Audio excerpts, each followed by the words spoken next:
Here's the app we're making. Great. I totally was recording the whole time. Eric and Jason, I'm so sorry. Have a good time. Oh, damn. Wait, this is your generator. Don't break it. It's already very fragile. What happened to our project? There you go. All right. It's working.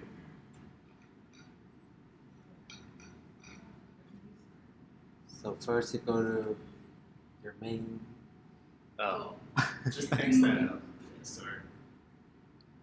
Change the field code to that so you don't get. Stop. Are you sure you want to stop it? Please do. And then can you maximize the screen? There you go. Great. All right, go ahead. So you want to pull in your slider and switch with.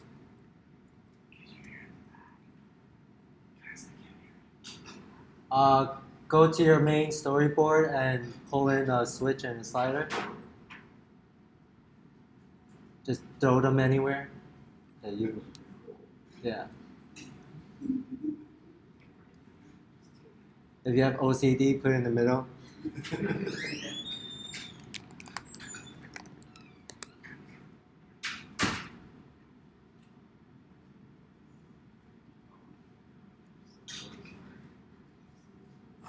You can use Control-click to drag it in and make actions for them, function actions. Or do you want to make the outlets first? Yeah, you gotta start making the outlets first. So you make the outlets first, and then you can reference it later in your program. And since we want to use the switch to toggle on the functionality of the slider, it's pretty much a good idea to make the outlets for it.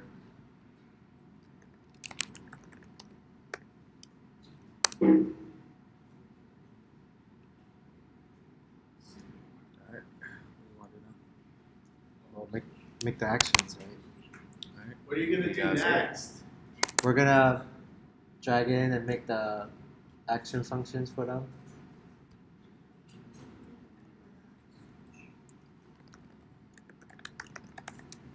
Remember to change the type to slider, the connection to action. Or else you have to delete it and remake it again.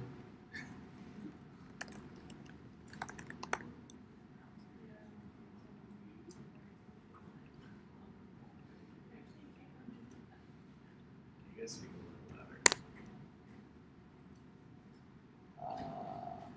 louder. So if you remember, the question was to check the switch if it's on and off or off. The slider is hidden, so it makes sense to start off the switch first. And the condition will be, so we use the if statements to check if the switch is on or off, and you use the method that is on. You can refer to the switches out, the sender, yeah, it's on.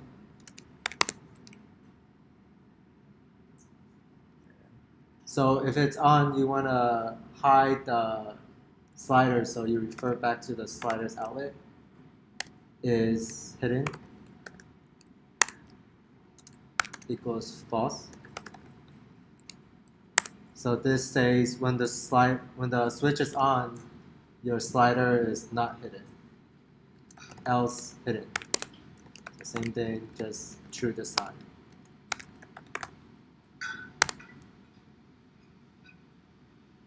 So now that you got that part done, you can go to the function for the slider, where you'll be changing the color. So you do super.view, .background color is equal to CT4. What is it? UI color equals. Oh yeah. UI color dot. Isn't that? You don't need to. You do this. So for ours, we made ours purple, so the values for red and blue are going to be 1 to like get the max, and then green's going to be 0. That's going to give you true purple. And for the slider, that's going to affect our alpha value. So do CG float, and then do The value sender of the sender. dot value. So the slider is gonna give you gonna have some kind of value, and we're going to reference that value and then cast it in type CG float so that the UI color.init is going to be able to interpret that value. And I think we should be done. Let's try running it. Let's try running it.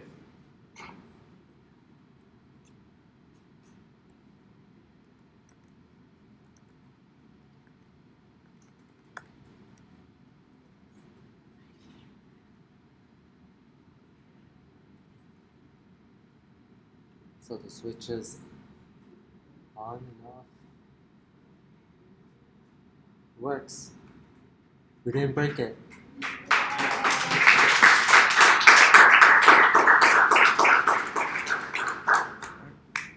So I noticed that your app starts out with a white color. Is there a place where you could have set its default value? Yeah, you could do in the override func view did load, and that's going to do the actions inside when the app starts up. So if you want to, do super.view dot background color equals UI color dot purple. Purple. Thanks.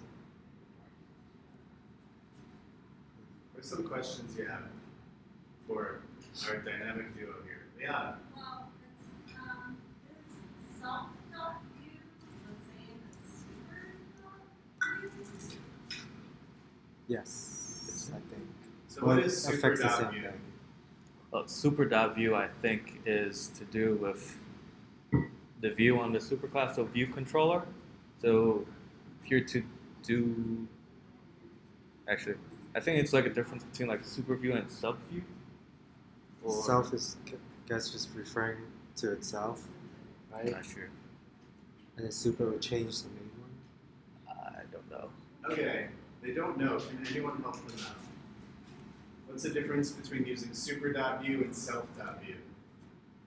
Super's going to update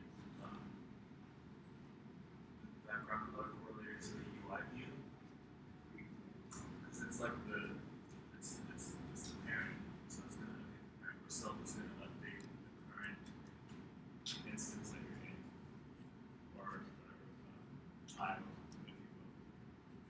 So super is going to try to update the superclass, whereas self is going to update this instance of our class. I have a question now. Hang on a second. Sorry. Which do you think would be preferable to use?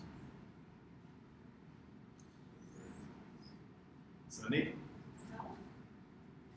Yes. So it would be better practice to use self because we're referring to the actual instance of our view controller that we're using here.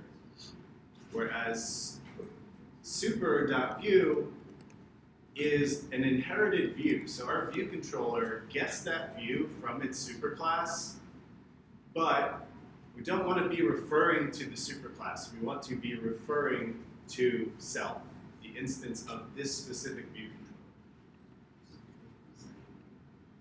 controller. Nice.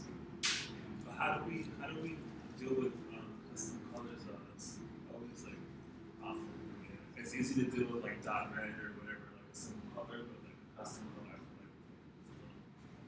How do we deal with custom colors? How do you all create custom colors?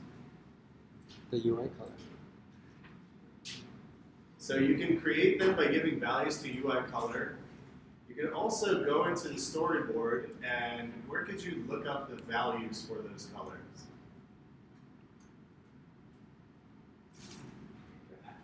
The attributes. Can you tell us where you're looking? This is the attributes inspector. Yeah.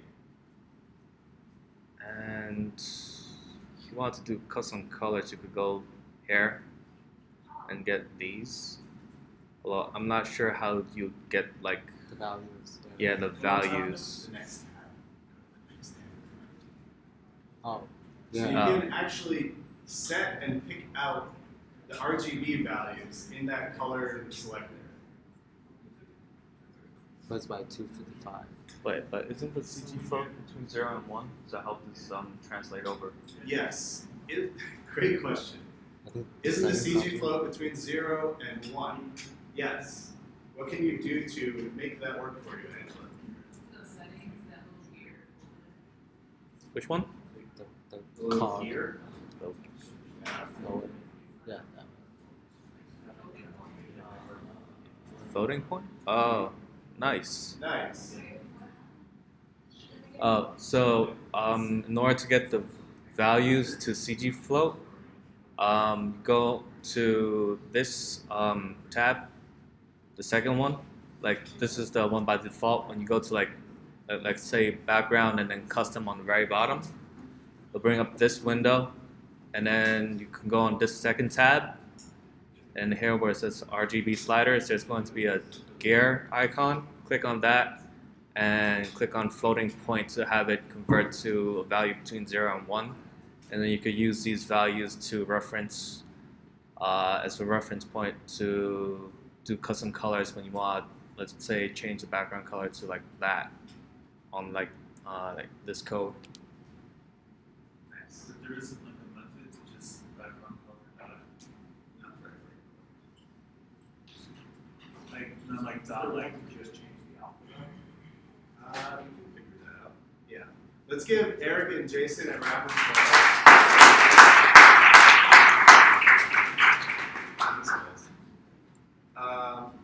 So let's talk about the question of how to give a custom color or set a value on your color after we take a break.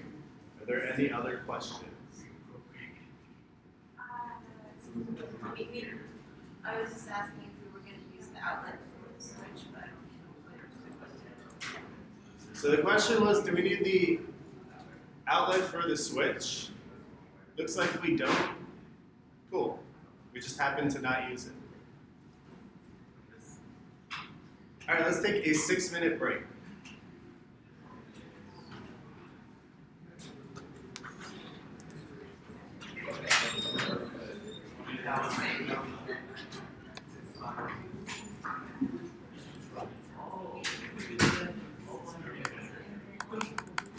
Hey, Crystal. How are you doing?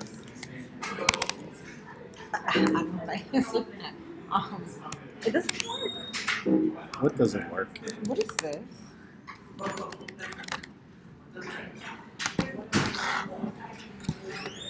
That's cool. It's not building because of it. This is the error. Let's see there. So if you go there, it'll show you all the errors. Segmentation fault. What? I deleted it so- and then So it look won't at put the anything else in there actually. interesting. So there's probably a setting. She was telling me. Yeah. But it didn't do that with all of these other colors. It Okay. actually let me pick a color, so I don't know what that is. Interesting.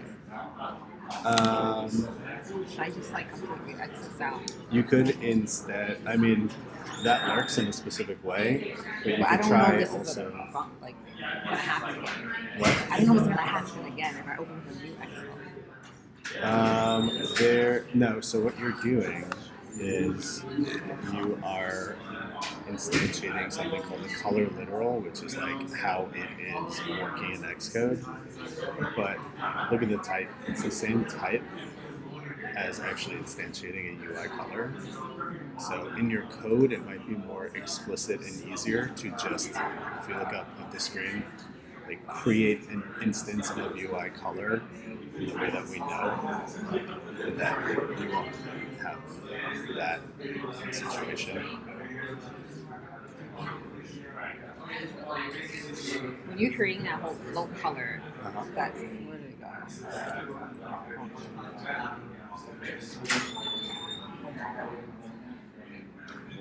Oh my gosh, me get back to something. Like they were just showing us with the colors.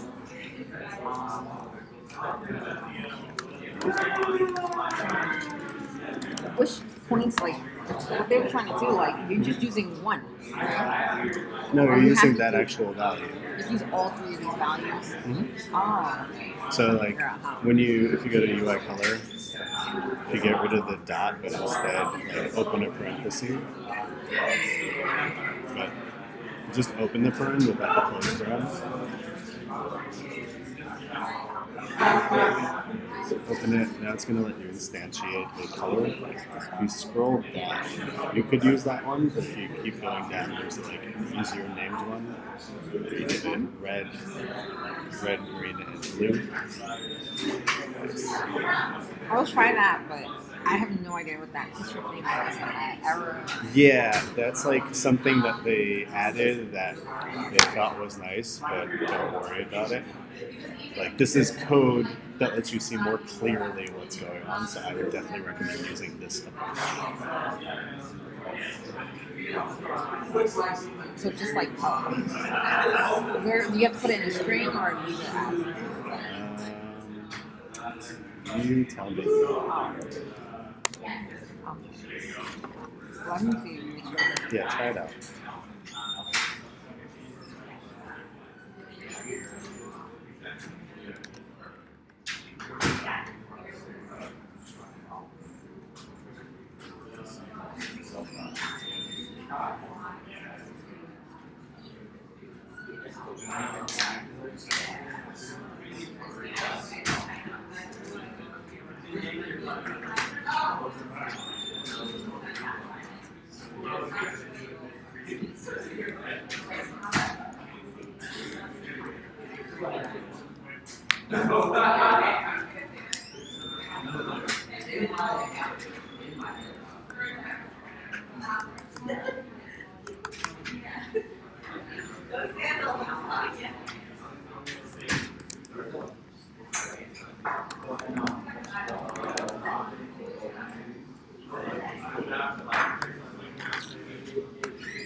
Okay, let's get started with today's brand new exciting lesson. Yay! All right. I am recording because my computer is really, really hot. The microphone is working. It's recording, I promise. Okay, everyone, let's get started. Today, we're going to talk some more about delegation. Which is really cool, and we all love it, I'm sure. So we're going to talk about a different way of using it that is actually really cool, and I'm going to geek out on, and then maybe by the end of the day, after your brains have like glommed onto it, you'll be like, yeah, this is really cool. Right now, I want to start with one thing that we saw last week that might have been a bit ambiguous. If you remember in our lab, we had a question, in our protocols lab, we had a question about a heart rate monitor. Does everyone remember that? We had a question about a heart rate monitor, and it used protocols in a little bit of a different way than we were used to.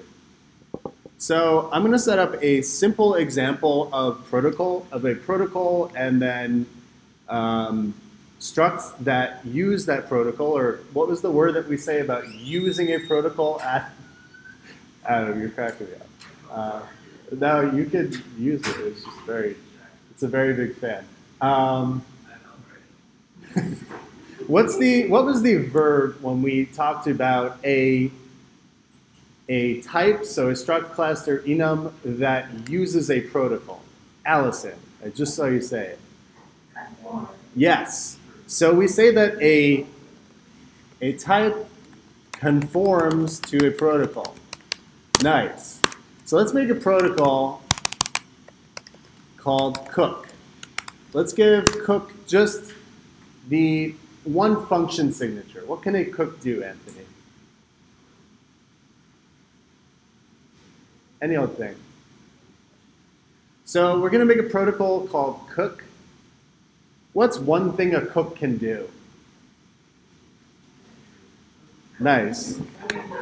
So let's make this a function. They're going to make food. Do you want any arguments? Do you want any return type? Okay, we don't have to. So we've got a function called make food.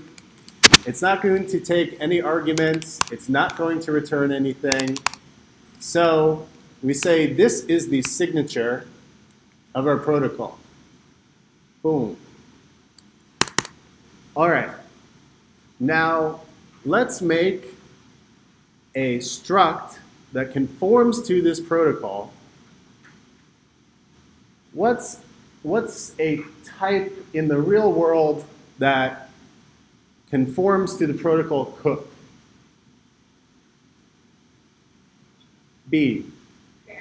Nice. Are you just reading off the dictionary? Okay. Struct parent. How do we say that it conforms? What's the syntax, Liana? Yeah, you. Nice. Great. All right, and now we're going to get an error. What do I do with this error? It's super helpful. Fix. Thanks so much, Thing, for fixing our stuff. All right. Now, we've got a parent that conforms to the protocol cook. It has to implement a function make food that is a void function that takes no arguments. Void function, again, meaning there's no return type. Aaron, what do you want our make food to do?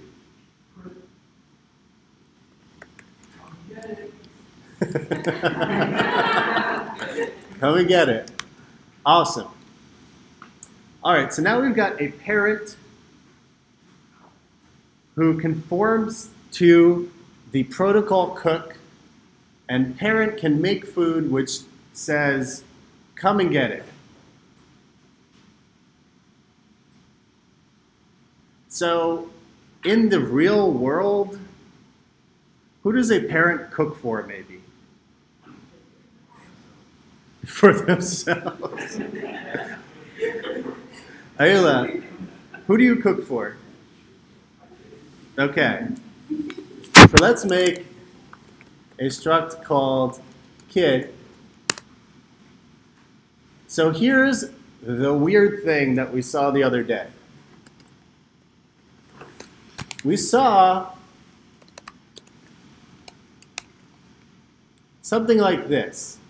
There was a struct with a property called a delegate. Delegate's not a keyword, but it's how we're generally going to refer to this type of pattern.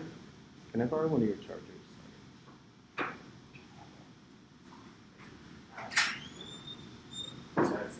Running low on energy. So delegate's not going to come up in purple like the word func or struct or something like that does. But when we're using this practice, generally we use the word delegate for this specific thing. What our delegate is doing here is a kid asks someone else to cook. They delegate that responsibility. So we say that the kid is the delegating object, and the thing that's going to be a cook is its delegate. So the person or the thing to whom it delegates that job. Let's see this in action. So let's make an instance of kid. What's a good kid's name? Hermes. Sorry.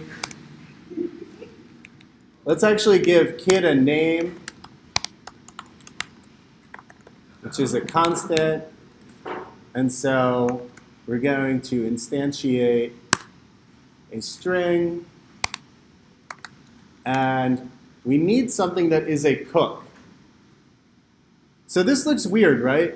We are trying to set a property equal to a protocol. We saw this a couple times. Here's the second weird thing today. You can use protocols as a type. You do not implement anything with a protocol, but you can use a protocol as a type to say our delegate should, in the very least, conform to cook, and it should have some functionality that properly implements cook. So we can't actually create an instance of cook, but we're saying if there are other things, like say there's a struct called, I don't know, pizza maker, which is also a cook,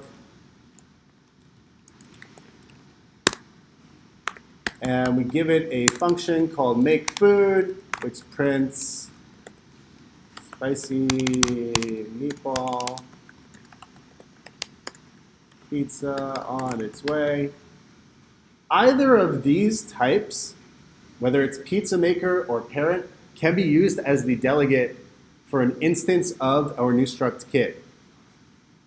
So we can say, when we are using type annotation, that the delegate is going to be a cook, and then the delegate can be anything, any instance of some type that conforms to cook.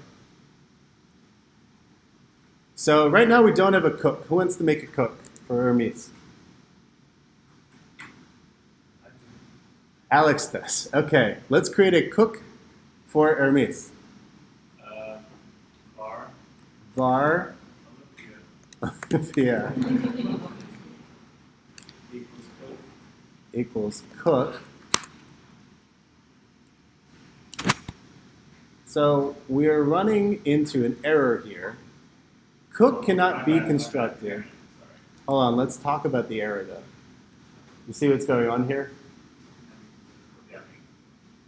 It has no accessible initializers. So cook doesn't actually have an implementation. Let's do it differently. What do you want to make? Cool. Let's make a parent. Parents don't have names in our current setup. Sorry, Olympia. Great. So we have a parent. Now we can set the delegate value to be Olympia. So our delegate is itself an object, and what we can say is Hermes, look at Hermes's delegate, and then you can just use delegate like any other object. So any other instance of parent, you can go ahead and call the functions that are implemented in that parent. So this Hermes is a kid. A kid is an object that contains a delegate, which is another object. And we can look at information in our kid and also in its delegate. Tia. So it's optional just because I set delegate to be optional.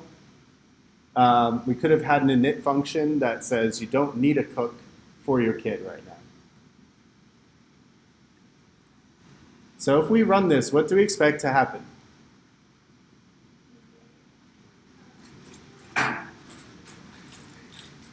Sam. So we should see the printout, come and get it. Run. Go. Come and get it. Great. So this is called the explicit delegation pattern. We said that protocols are a way by which we delegate behavior This is another way by which we delegate behavior. So delegation is kind of the broader topic of giving behavior to specific objects. I'm sure there's a better definition somewhere in my head, which I will get to. But right now we are explicitly setting something on our kid called delegate. And that delegate has certain behavior that we don't want kid themselves to do, but instead we want their delegate to do. So kids don't want to cook, but kids have a mom, or kids have a dad, they have a parent, or maybe they know how to go to the pizza place, and they can ask that delegate to do that thing for them.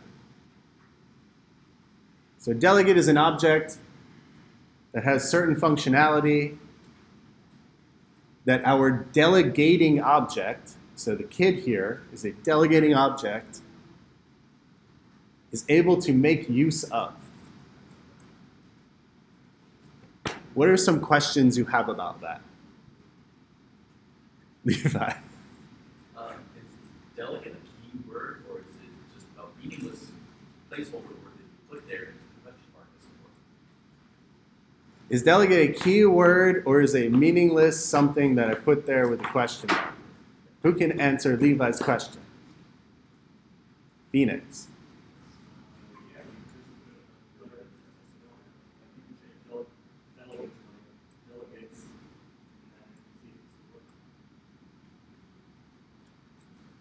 So, are you talking about the optional? The variable name. So is it a keyword? I need you to pick one. So delegate, all we want to know, is this a keyword? Does it need to be called delegate? That's correct. So it doesn't need to be called delegate. Yeah, great. Sorry. So delegate is not a keyword. It's just the best practice, or the way to most clearly write your code, is to call the object that's being delegated to delegate. It's pretty clear. Tia. So otherwise it'd be green or blue. Actually, keywords themselves are purple in the editor. Or maybe you have a different thing. But a keyword is stuff like struct, let, var, where it's not a type, it's just a word saying this thing does something specific that's built into Swift. The blue stuff does too, that's totally true. But this is not a keyword, it's a type.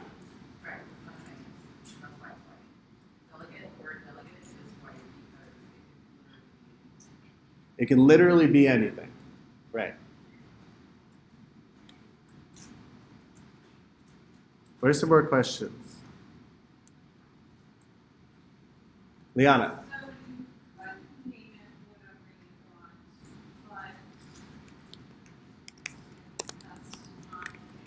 Could name this whatever I want, but it's best not to. I would agree with you, because if this was called parent, but it implements a cook, it would be unclear if we made a pizza maker the parent here. So we just say a delegate, this kind of broad noun. If something has a delegate, that means that they are giving functionality to that thing. And it always comes from a protocol. It can come from a protocol. So we used a protocol specifically here to say that we want anything that conforms to cook. We could have said specifically it has to be a parent. Just, I wanted to show you, we can use protocols like we would a type, except that we can't instantiate a protocol because it doesn't actually have any implementation. Yeah, a parent conforms to a protocol. So that whatever you have has to conform to a protocol. Yes, whatever we have has to conform to this cook protocol. That's exactly right. There's a question over here. Adam? So, you have like a real world, like real world app example of this. Wow, we're going to talk about that today. We're going to talk about how like a fundamental UI feature, like just like a button or a switch, makes use of a delegate to handle a lot of the functionality of that UI feature. The UI feature is called UI text field, and we'll get to that in just a little bit. Rod.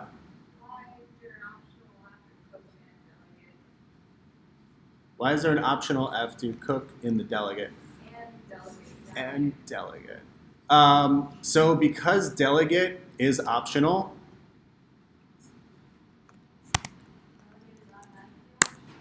I just made our delegate optional. That's generally going to be the best practice because we are going to be using delegates a lot in UI, and sometimes views disappear, and the value of views is nil.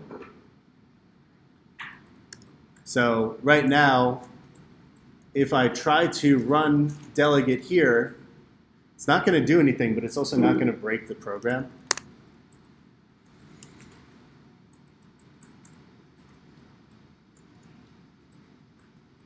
Beep. Yeah. Can someone have more than something have more than one delegate? Yeah. So just think of it as an object that's attached. So var call the pizza man is going to be pizza maker, or let's just call it the pizza man. So these are technically two different objects that will delegate certain behavior to our kid. I'll use, let's make a new pizza man. Who wants to be the pizza man? Sorry, who's we? Okay, Rod is going to be pizza maker. I'm sorry that I'm going to call this pizza person. Anyone can make pizza. My bad. Okay. So let's say the pizza person is going to be Rod now. Great. So Hermes,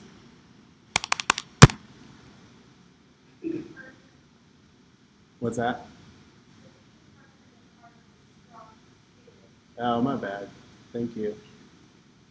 I instantiated that incorrectly. So now, technically, there are two delegating objects for our kit. We can make use of the pizza person, and we can make use of the thing called delegate. You would say that like it's just best practice to call that variable delegate. Mm-hmm. Why would we not use like delegate 2 or something like that then? Versus like the Yeah. So if you only have one delegate, call it a delegate. If you have something else, like let's say this is the must be a parent, then we would probably call this the parent delegate, and then we might call this the pizza delegate. Would you also need the variable like what it's doing? Like bird, when bird called is cooking? Create a variable called who's cooking. We could do something like that. Would you want to do that for kid or for? We could have something like that. It really depends how we want to instantiate it. It could look at both of its delegates and see some stuff. Yeah. So yeah, it's a delegate to be named to coincide with the function it's doing. The delegate to be named. The delegate is named to best reflect the type of this. So we should the type of its type, so that we can know what it should do. Yeah. So the parent delegate can make food, and the pizza delegate can make food. These do different things, right?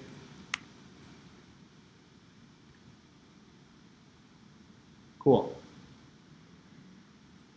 All right, so I'm going to open a new project now.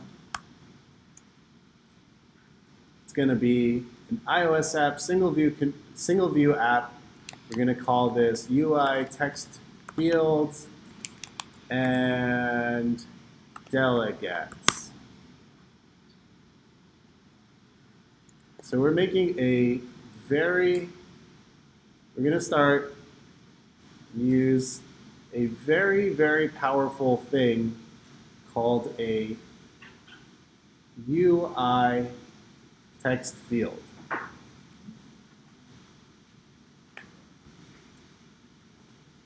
Because it's got this UI thing, get rid of this, go away.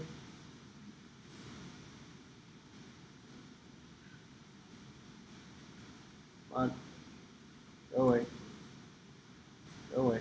Okay, so it's called UI text field. How do you think we can start to use it?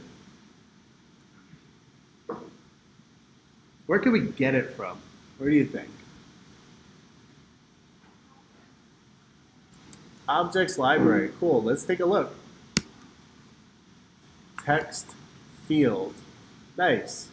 It says, I know it's hard to see in the back, displays editable text and sends an action message to a target object when return is tapped. So this is somewhere where we can type stuff, and also when the user uses their keyboard and hits return, you can actually create an action out of this. So it's an object in our UI library that lets us do a whole bunch of stuff. Let's start doing that stuff. And make it this wide. Sounds good. So let's look at the attributes inspector. And you can drag one into your view controller as well. I'm seeing a bunch of things. I've got something called a text property, which has the selector plain and attributed. Let's look at attributed. So this is a specific way of using strings that lets you modify their appearance, lets you modify where they're going to go, lets you do a whole bunch of stuff with them that you totally do not have to worry about right now. If the text type is plain, it's just going to be what we're used to, of entering strings and having them do stuff for us. So, go away. Let's run this a few times with each attribute.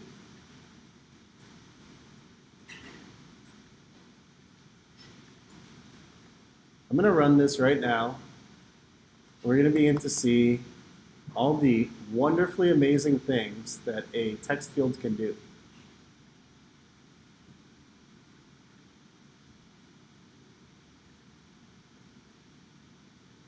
So I tapped into it. I can type stuff in it. Right now it's just going to go in a straight line. We can also actually use the keyboard. So if I go to hardware when I'm in the simulator and I say connect hardware keyboard, and I can't type with my keyboard on my Mac anymore. Instead, I'm going to use it as if it's an iPhone app itself. I know. There's probably a setting I can use to make that stop. Let's see. So if you hold Command-Shift and hit H, it's going to hide the app you're in. It's like hitting the bottom button. Let's see if I can change the sound. Go to my settings, keyboard, accessibility, privacy, developer, enable UI automation, all this stuff. Should we figure it out by using our favorite source for information? Google.com. Thanks, Liana. Okay, let's have a look. What is a search term I could use? Albert, how can I figure out how to fix this problem, which is a real pain in the butt?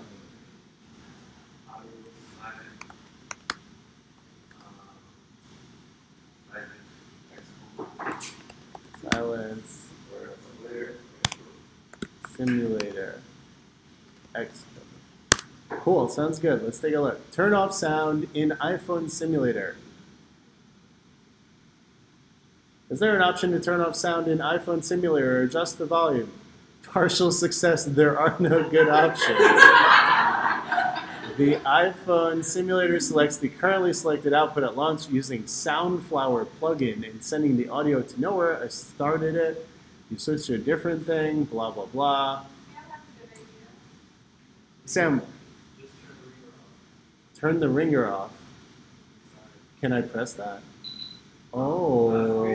Ooh. That's awesome. I did not know that works. I'm going to turn the volume all the way up. Let me out.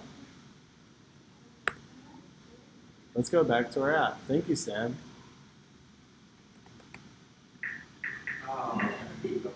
I'll turn it back off. Damn. It was a good idea.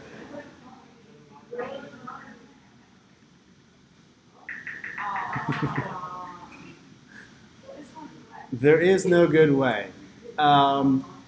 So the silent and the ringer settings are actually things that you can program in. So you can program in if the phone is in silent ringer, then do some stuff. You can also program if the phone has the ringer on, then do some stuff. How do you think that information is stored?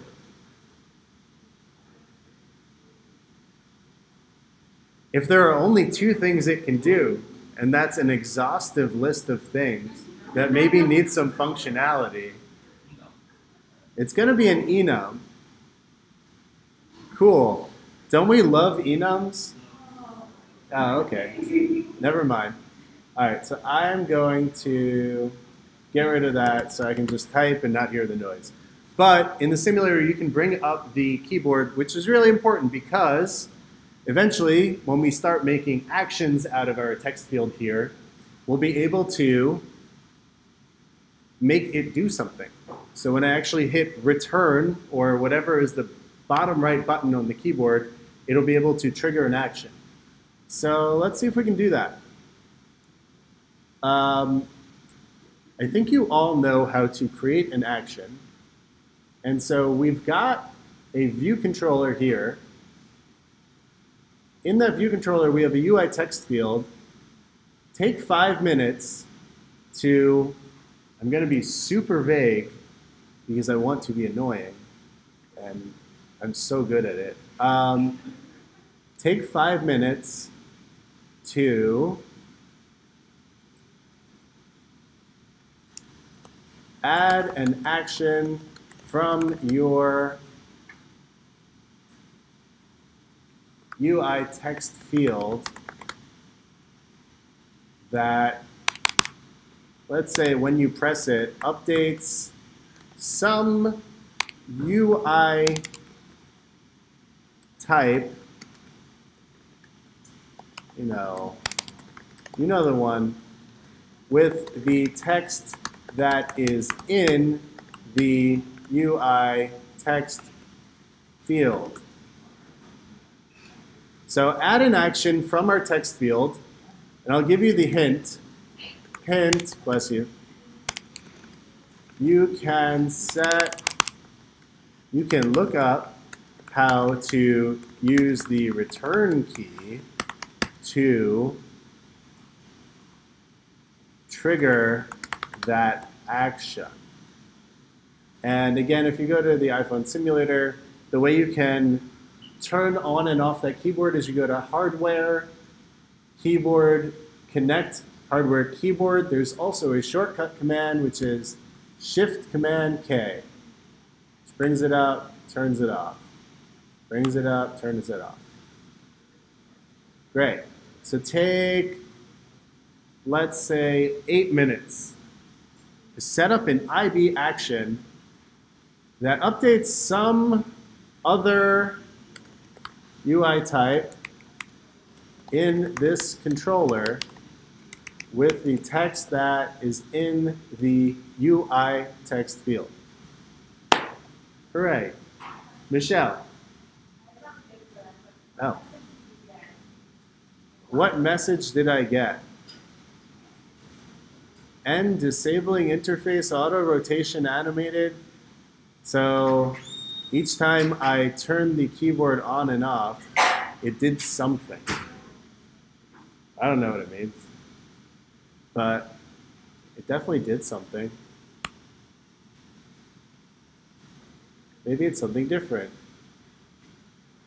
N disabling interface auto rotation animated called on UI remote keyboard window. So this is how the simulator, which I think is built in Swift or maybe something that uses the same objects, the same libraries, maybe UIKit, is handling the changes we want to make. I honestly do not know how it works.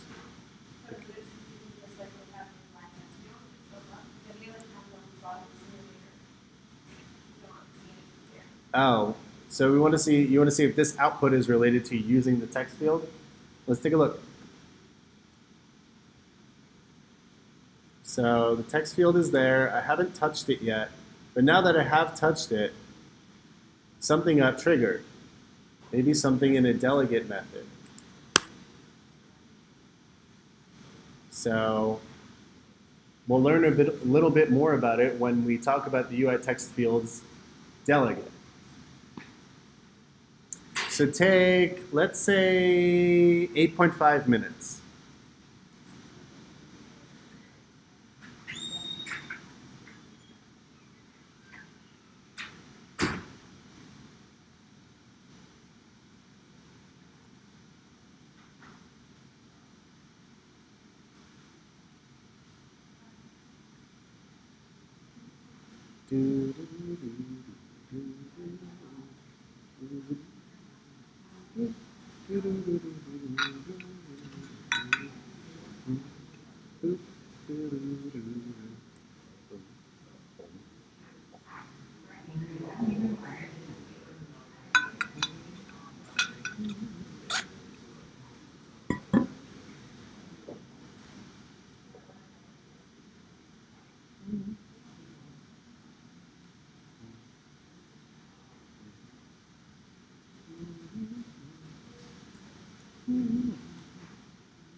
Okay, let's take like 3.61 minutes.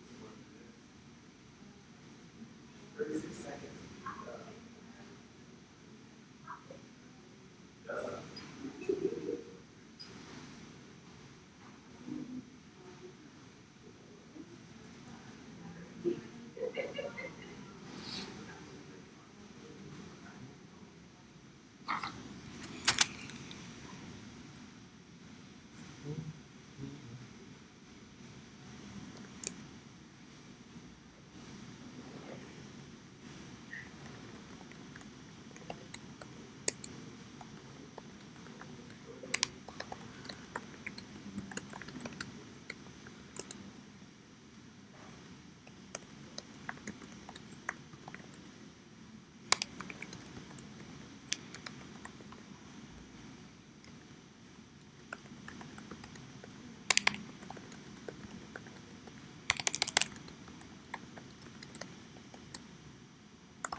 You need like 4.2 more minutes? Okay.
One minute.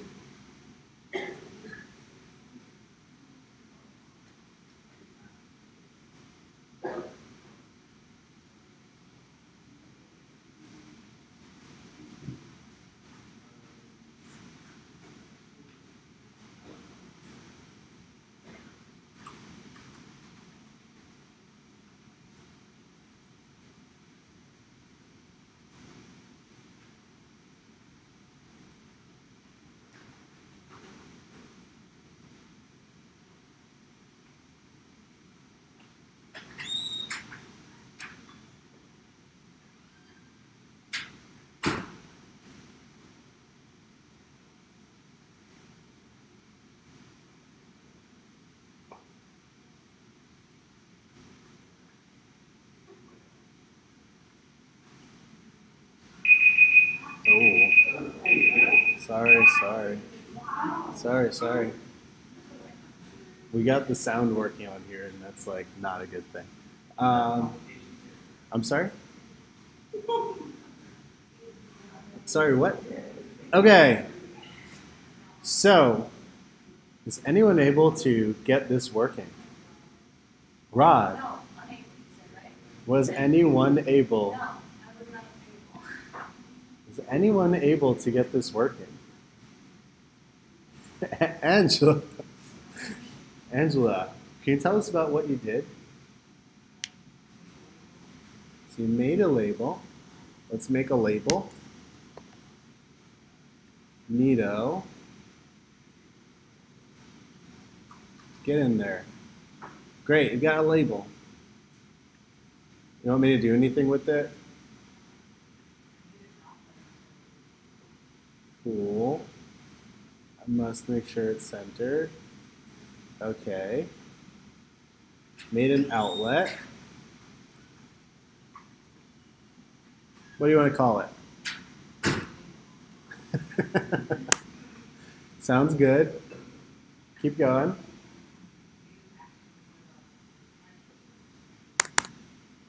Cool, let's make an action from the text view.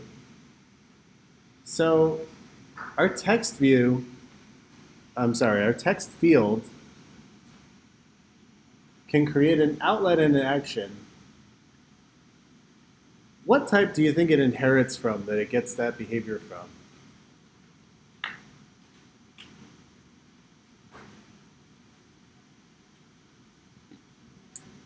We've seen a bunch of other things that we can create outlets and actions from, and what did they all inherit from?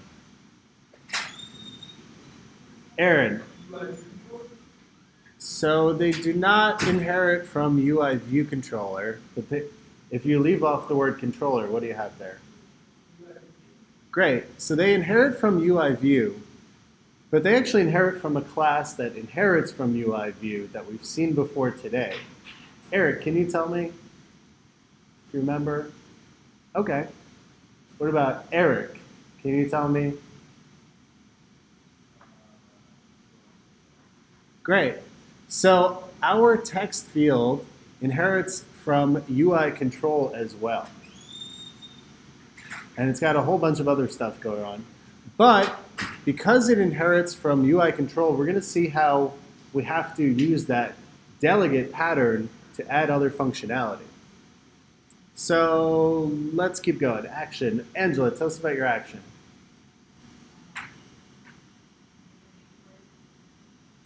What's the name? Text view. So with our actions, we probably want to use a verb. What's a verb in here? How about hit return in text view? Then did you change this event? What did you change it to? Primary action triggered. Bless you. Cool. Was that the magic? Was that the thing that set it off? Cool. So now what did you do? So label.text, sender.text. Great. So this specific type of action, which again was called primary action triggered, let's go look up our text field. Let's see if we control F for primary, if we get anything. Nope. All right. Let's go find out some more on my favorite friend in the world, google.com. So UI text field primary action triggered. Cool. Primary action event of UI text field. Interesting. What is, so in our Apple forum here, I tend to look towards Apple Developer or Stack Overflow. Let's see what is primary action event for UI text field. Primary event is return hit. Okay, sounds good. Say that again. I know. give me enough information to at least try something out. Guys, I got an invite to Thirsty Thursday. I got to figure out how to turn the sound off. I will make sure to figure that out. Okay, so let's run it. Did you do anything else, Angela? All right, let's check it out.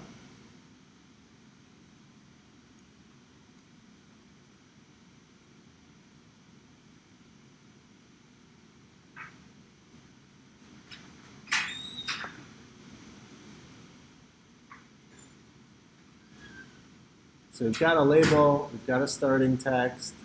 When I click into my label, if I just hit enter, it's going to trigger that IB action.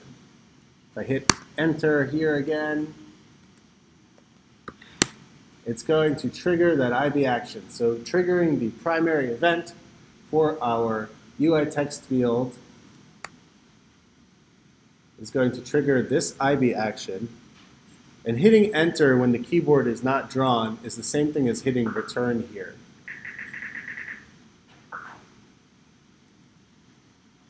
I'm going to get rid of the keyboard because it's a pain. Great. This is wonderful. What do we notice about my text field when we first launched the app?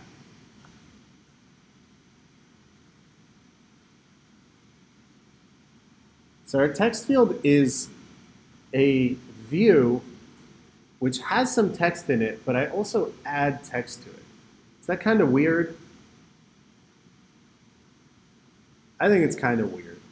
So text fields, if we check out their attributes, also have an attribute called placeholder, which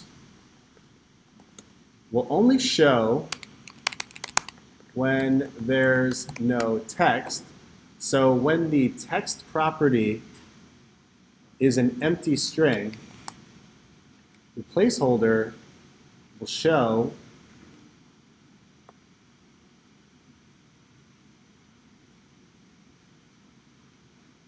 just like you might see a million times on an iPhone. So if I type some stuff, I can update my label. Once I get rid of the last character, I've got an empty string. Notice we didn't get rid of the value text, the property text on our text field, because if we had, and I hit enter, and I tried to assign text to that label, it would have crashed. So it is an empty string. It's not getting rid of that string in the attribute called text. Cool. Text fields have a ton more properties that you can set. You can set disabled, which is a background image when you have disabled it. You can set a regular background image. You can set the alignment. You can also set a whole bunch of stuff about your input. So I can turn on, let's take a look. I changed this correction from default to yes. Let's see what happens. So if I text some stuff, I type some stuff, we don't see anything, but when I bring up the keyboard, you see that it has the default autocorrect on my keyboard. If I change correction to no, this whole thing slides down, and we just see the letters. If I hit return, it changes it. So there are already a ton of these different things that we see about a text field that we can specify about the input, about its appearance. It inherits from UI control, so we can do all that stuff. We can set up the view. Cool. What are some questions you have about this guy? Because right after we come back, we're going to start to use some other attributes of it using delegation. Adam. Yes. Can I go over how we make the return thing? So because our text field inherits from UI control, I can make an IB action from it. So if I left click and drag, into here, and I make the connection an action, my type is going to be UI text field. When I go to event, this is specifying the type of interaction. So there are a bunch of things that involve touch, and then we've seen those with buttons, we've seen those with sliders, and then there are a bunch of specific settings for my text field. So editing changed, editing did begin, editing did end, and then primary action triggered is that one line I just Googled that said, it's when you hit the return key. So in Interface Builder, it's called primary action triggered. And then when a primary action is triggered on specifically a UI text field knows that that's the return key. That's just what it is. So we can also set up a whole bunch of actions that respond to us typing in there. Let's do that. I typed something. So let's set up a new action where self.view.background month. Self.view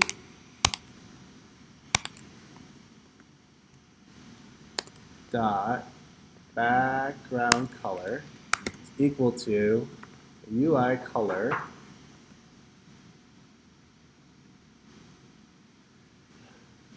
We'll take a break right after this, but I want you to see how it works. UI color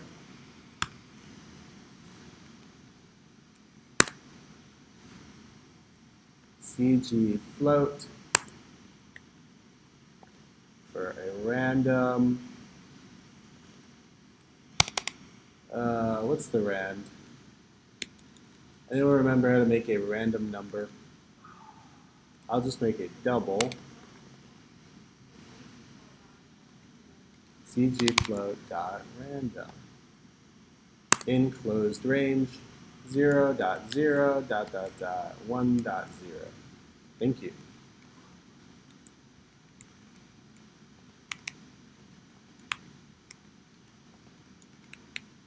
What type of method is this CG float dot random? What do we call that?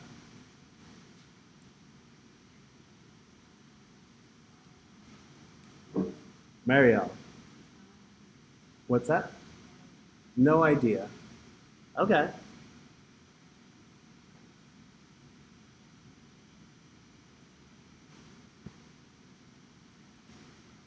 What about Iram? What do we call this?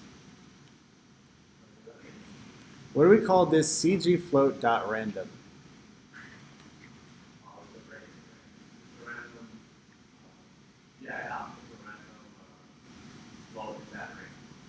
It outputs a random float in that range. But what do we call this type of method?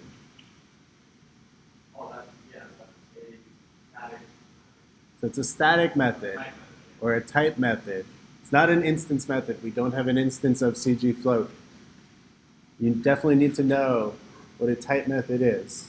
So it's saying, hey, CG float, I want you to make a random one of you. All right. Who's ready to see what happens?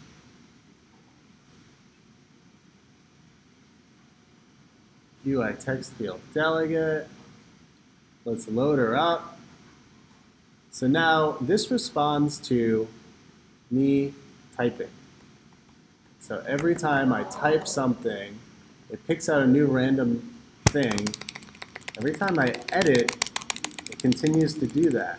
I'm sorry for people who don't like strobe lights. And I still have, if I hit enter, I still have the ability to update that label. So I've got multiple different actions coming from my UI text field depending on what my interaction with it is. If I press the primary event, it's going to, or press the primary event being the return button, it's going to update that label. If I just type something, it's going to change the background color. I've got two IB actions coming from the same thing. You can do a whole bunch of crap with UI text fields. How do you all feel about that? Cool. So for this, I used the event. Let's look it up. If I right-click, I can see the name of the event and then where the action is linked. So when editing changed. So anytime I changed anything in there.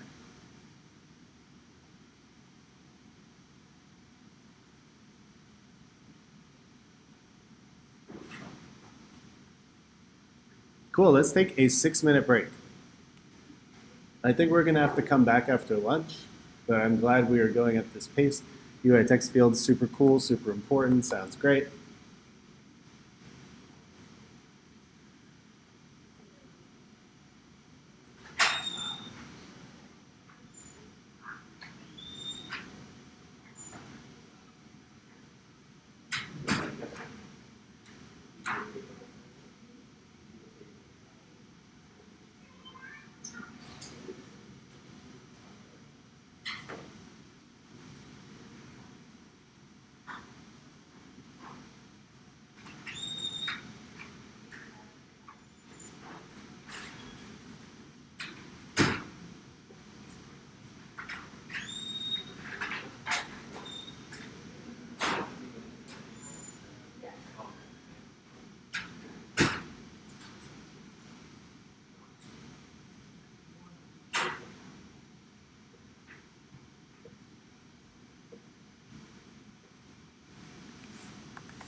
Hey. With the text view, right? With the UI text view, if you input, let's say if you input a value, can you have those values be appended into an array? Sorry, start over. Can you have a text view append values into an array? Totally. Okay. I was trying to do that this weekend to have it where you could have the users input their names and then once you click enter or put the player, it would append that to the array so that way it goes through the labels for Yeah. the users. It totally depends on the action that you use. So you could use a variety of different actions for a different variety of different things. So like think about like hitting enter is like I want to add this, right? Mhm. Like that would probably be the behavior you would think by default to use it for. Maybe if you're, you know, when you're like searching for something on a social app and you're typing in and auto suggest stuff, like that might be an action that calls like user is editing or something like that. So there are a variety of different ways you can do it. Right. Depends on what the actual like action or sent event does. All right. So how will I build it? Because what I did was I had a button, right? And then I had my text view, and I had where I had the function for the button to append whatever the value of the text view is into my array, but it never worked. Show me later. Okay. Well, I deleted it, but I could do it again and see. Okay. How it can do it now. All right. Yeah.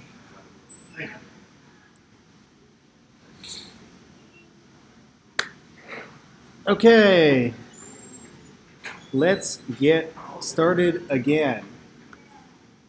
Yeah.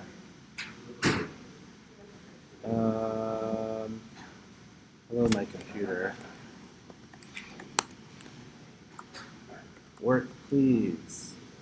All right. So let's look back at the simulator. If I launch this again,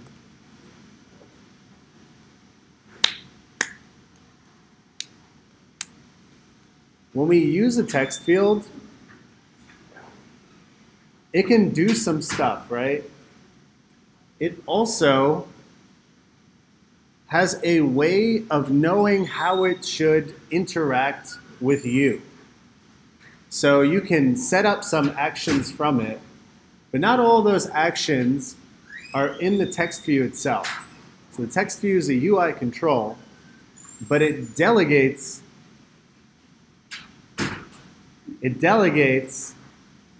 some of its behavior to a UI text field delegate, which says, I'm going to handle some more like abstract things. So these might be, no hat. These, you can think of these as kind of similar to the view controller lifecycle we talked about last week, where it's not so much about the activity that the user can see, but more how it actually supports what you do with this text field when it appears, when it starts editing. All those have to be built into a text field, and that uses the delegate. So I just launched my app. The delegate handles when I click into the text field. So becoming the thing that's active in our UI is called becoming the first responder. So when I click it, first the delegate tells my text field that it's about to become the first responder. And then, in response to that happening, it becomes the first responder. So it puts the cursor there, and it knows that my keyboard is now interacting specifically with this text view. So let me add another text view and show you what I'm talking about. I'm sorry, I keep saying text view, and I mean text field, and I didn't sleep much. Let's add some, no, don't break. No, don't break. Okay, let's add some placeholder for this one. This also has no text. Great. I'll center this as well. And now when I run it, let's take a look again. Cool. So if you remember the view controller lifecycle before, we are in the appeared state. Think of what the delegate does here as handling the different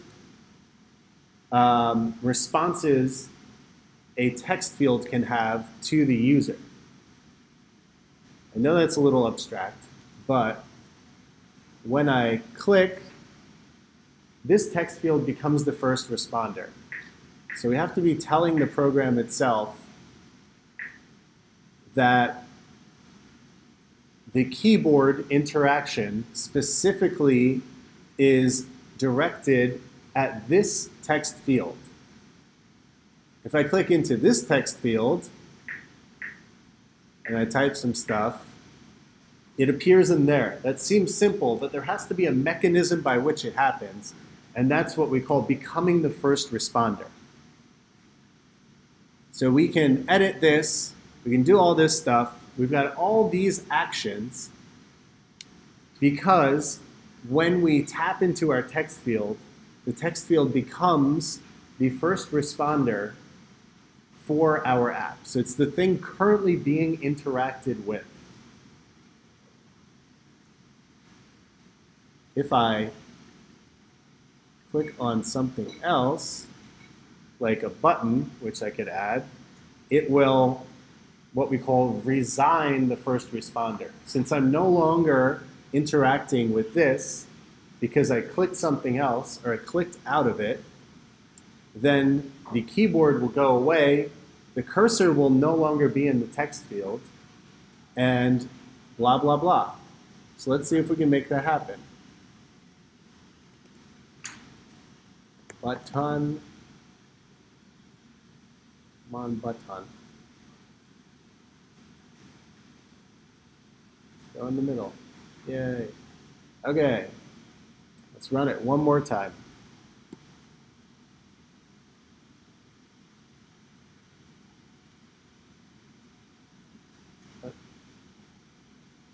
Go, go, go, go.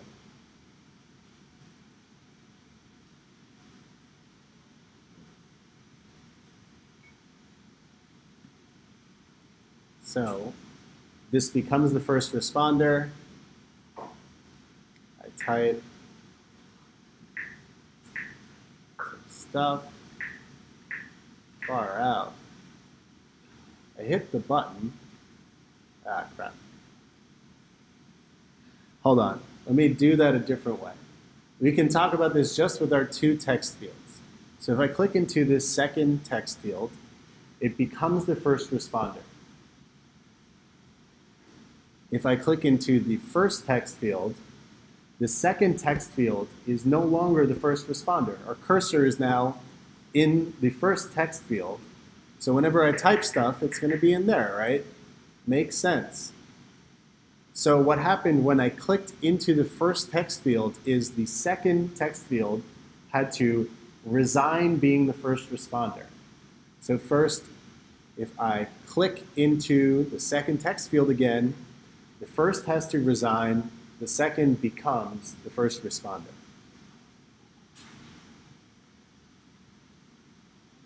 And in those processes, we can say something like sender dot sender dot, come on.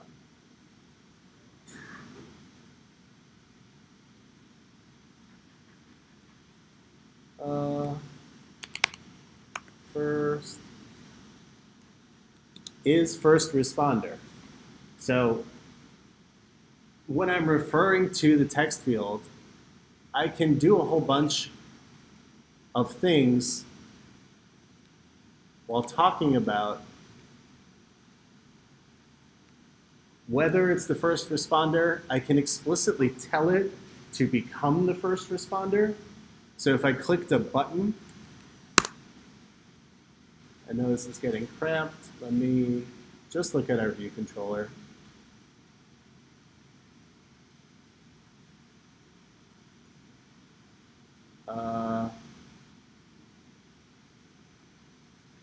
Let's set it up like this.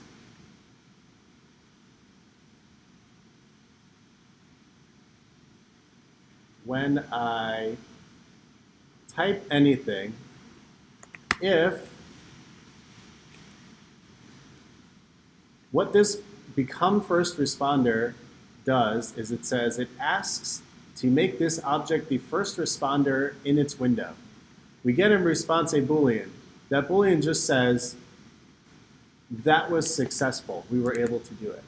So if our text field becomes the first responder, I'm going to change the background color. So when typing in the first text field, come on now. If I click, I type, it'll change it.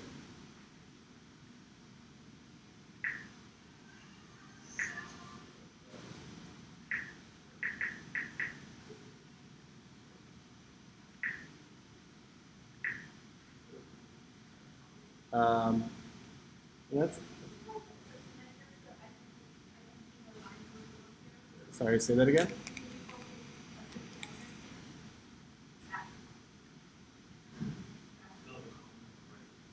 Oh. So that's what's going on.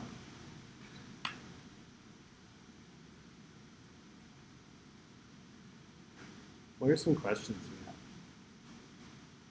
about the first responder?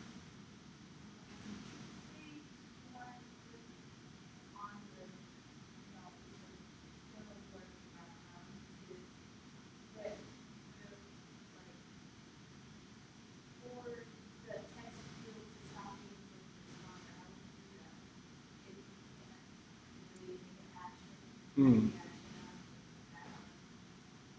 Mm. Mm.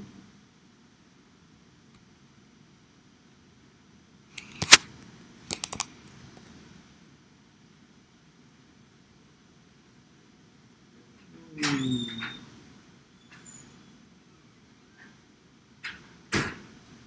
So the question was, how can we make it so that it resigns the first responder? Let's see if we can find something in here. If you notice, this is really annoying as I keep scrolling, so maybe I will just Google it.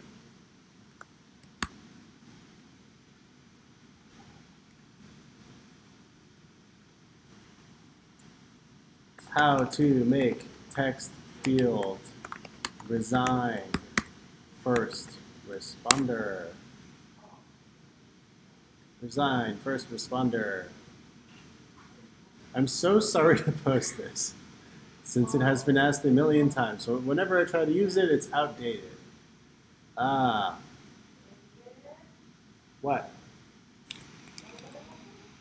What?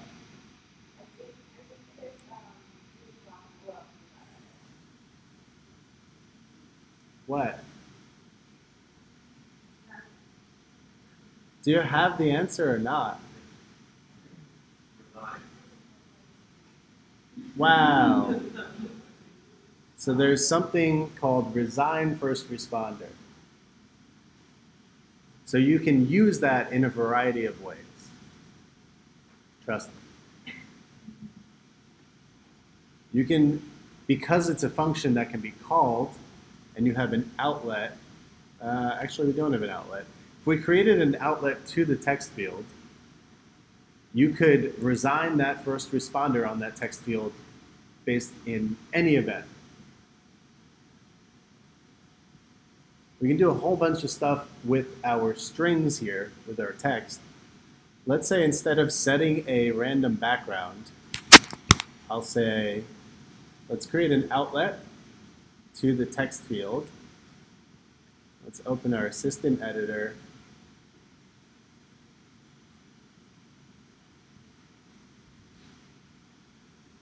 So to this, come on. Oh.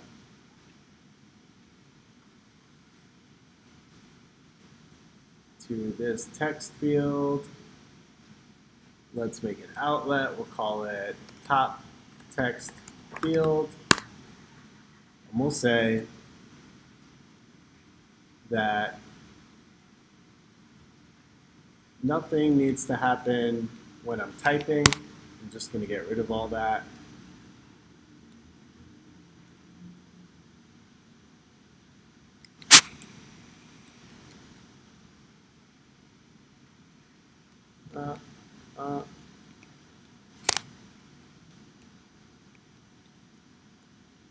Sorry. Nothing happens there. Great. But when I hit return, I'm going to say sender.text.append or sender.text plus equals new text. Let's see if we can make this happen. Might give us an error. Yup. Cannot. Let's check it out. If I hit Command B, it's going to compile my code without running the app. Cannot convert value of type string to expected argument type string. So text is optional, as most attributes of our view controllers are. So instead, sender.text.append, or I could change it to the outlet name, which was top text field.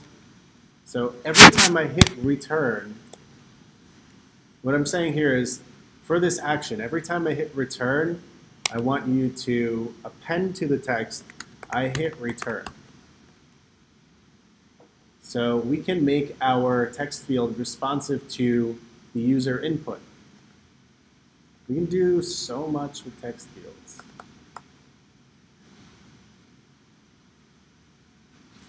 Come on. Great. So if I type stuff, I got rid of the psychedelic aspect. When I hit return, it's actually inserting text there.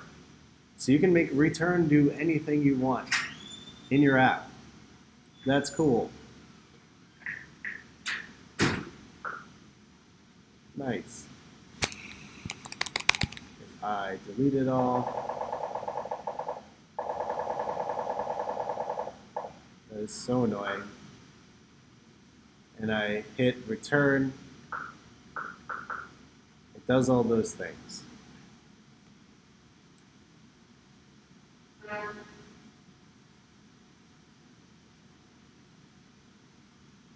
What are some questions you have? Sunny. The common first responder function is only applicable to text fields that have the action first responder. So by default, our text field has something called become first responder. Is that your question? Yeah. So Okay. if I didn't choose that option, if I choose something else like my editing text, can I also then apply become first responder to that text field? Correct. So you could have it so that when you hit the button, so let's do that.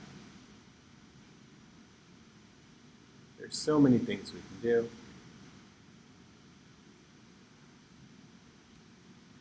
Make an action called button pressed. Cool. Button pressed. In button pressed, say top text field dot become first responder.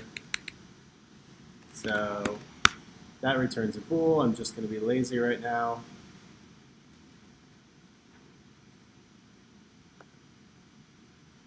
Now that we have an outlet, so we have a way to reference from our view controller to the view itself,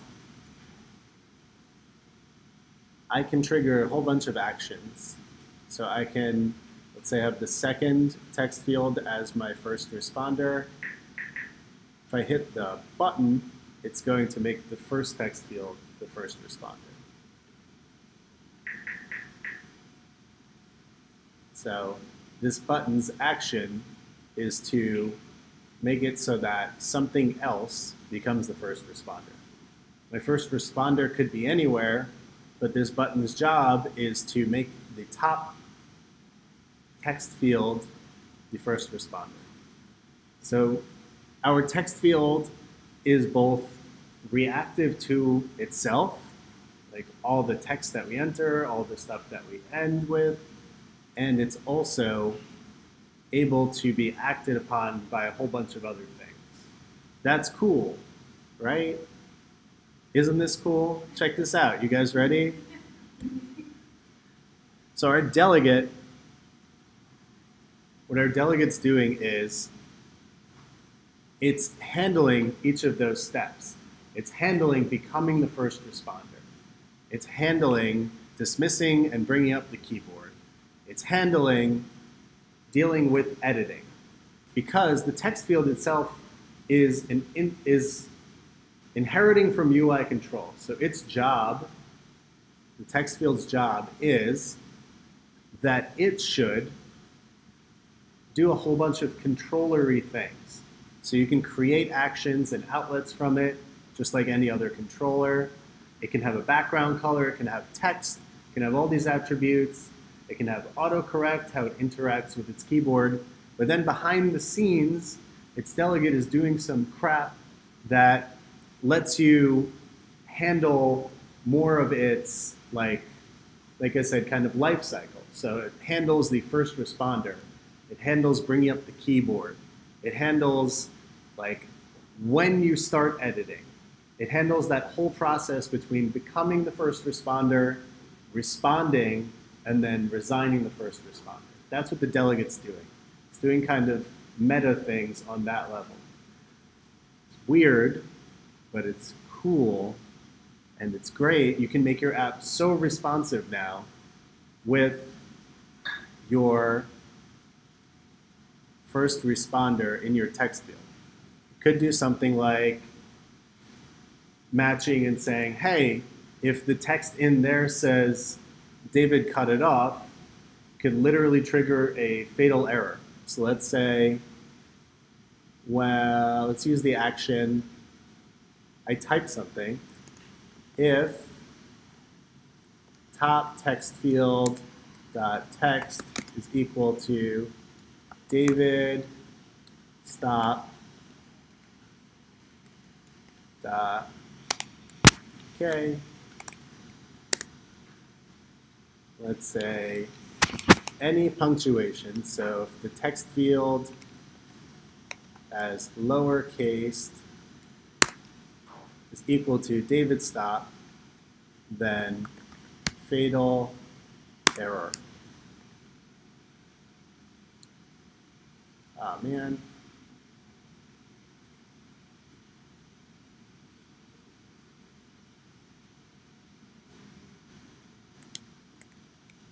Let's be lazy. What's our error? This is getting in the way. Thank you. Haha. Forgot an equal sign. So we can do a whole bunch of things responding to the input here in like any context. Like the button makes it become a first responder. Are you ready? I hope this works. It crashed my app. Fatal error. Fatal error. Fatal error. I crashed my app. Sigbert. Sigbert's a nice guy, but it's not working. So at any level of my responses here, I can use my text field to interact and be dynamic, and that's cool.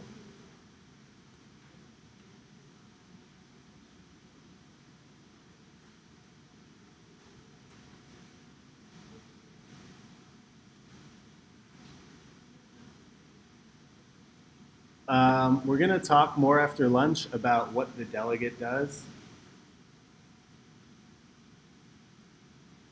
So right now we can think of the delegate as controlling different parts of the text field's like life cycle. It can do a whole bunch more things. I think you have a midday check-in. Canvas, calendar. I'm going to stop recording.